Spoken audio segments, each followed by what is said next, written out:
Welcome back to Mr. Creepy Stories. Tonight's tale comes from a boy who thought he was home alone.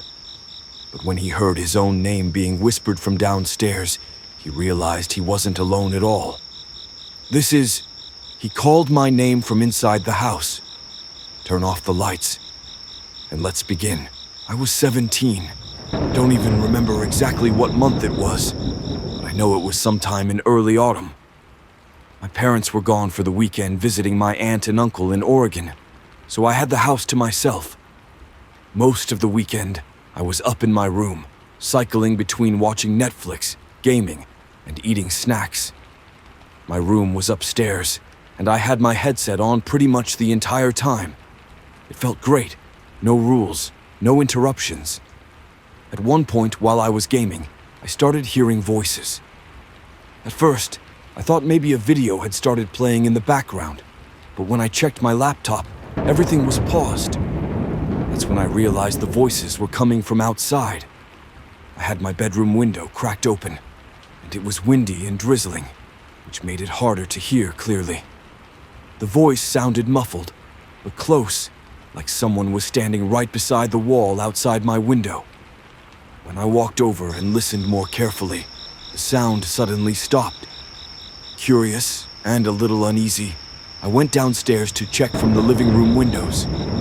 Someone walking that close to the house at 9 p.m. was definitely weird for a quiet suburban street. But when I looked outside, there was no one there. Everything looked normal. I grabbed a bag of chips and went back upstairs. Maybe an hour passed, though it felt shorter because I was deep into my game.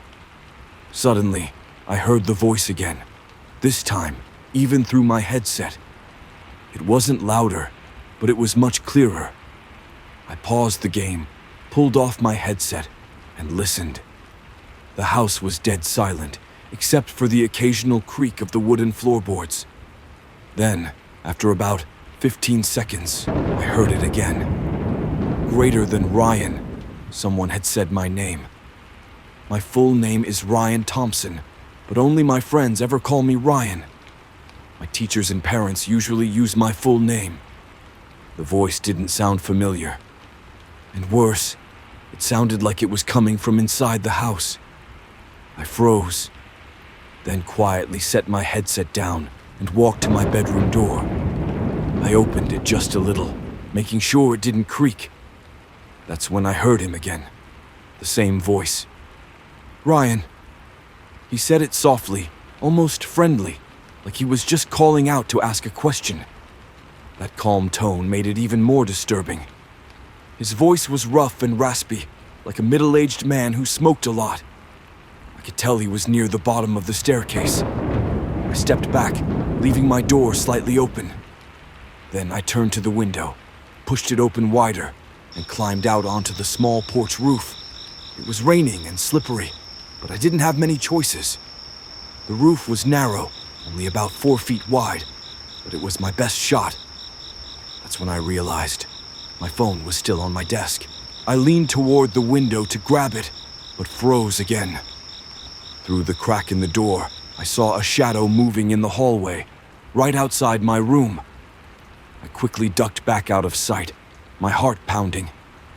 A few seconds later, I heard him inside my room, his shoes shifting across the carpet. Ryan. That same quiet, almost gentle voice. I peeked just enough to see his shadow moving on the wall. He was standing near my desk, probably noticing my game was still running and realizing I must be close. I got this gut feeling that if I stayed another second, I'd be caught. So I climbed to the far end of the roof and looked down. It was about a 9-foot drop to the wet grass below. I dangled off the edge and let go. I hit the ground hard, my legs stinging, but nothing broke. I got up and ran barefoot through the rain straight to my neighbor's house, banging on their door. No one answered, probably thinking I was some lunatic in the middle of the night. Luckily, someone must have called 911 because a police car showed up about 15 minutes later. When they searched the house, the man was gone. But they found my bedroom window wide open, meaning he had stepped out onto the roof at some point. right where I'd been. That thought still makes my stomach twist. My legs were swollen for days, but I didn't care.